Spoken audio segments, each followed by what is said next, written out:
We're sitting at an airport, I think it was in Santorini, sitting at the airport, and I got an email from Stephen Wells, and it was actually a reply from my email 12 months earlier. Come through playing TSC and then a bit of senior footy at North Albury and stuff like that, and wasn't really ever a chance. Like, played okay in TAC Cup bottom age year, top age year, not so much. And then eventually VFL came around in 2017 at Richmond, got the opportunity to go down there and train, and lucky enough, Craig McRae was there at the time and got a contract there, and that was purely obviously VFL. And by 2019 it was kind of hopes that the opportunity mid-season to come in, that I could potentially be a mid-season or train on in the following year, but just didn't play good enough footy. So COVID happened, went to Werribee, and then it was probably from there where I started to play good, consistent VFL footy, and probably found my feet at that level, and where I felt comfortable enough going up against AFL guys every week that I could have a real crack at it. And then 2023 come around, and obviously as a team at Werribee had a really good year, and that propelled a few of us individuals to have good seasons, and then lucky enough to get picked up from that. I remember I was on my honeymoon overseas, went there day after the VFL Grand Final, so it was nice to escape after a loss. But we were sitting at an airport, I think it was in Santorini, sitting at the airport, and I got an email from Stephen Wells, and it was actually a reply from my email 12 months earlier, where I emailed and reached out and said, I'd love an opportunity to train on at the club. So this was 2023.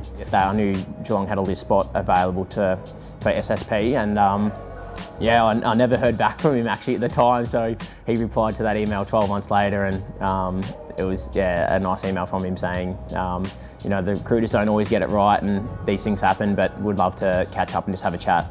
My mum had planned to come down for that night. Obviously there was a bit of interest, so I said the possibility was kind of there, but we were thinking, late in the draft if there was. So she come down for night 2. My best mate come around, had my wife there and my brother-in-law.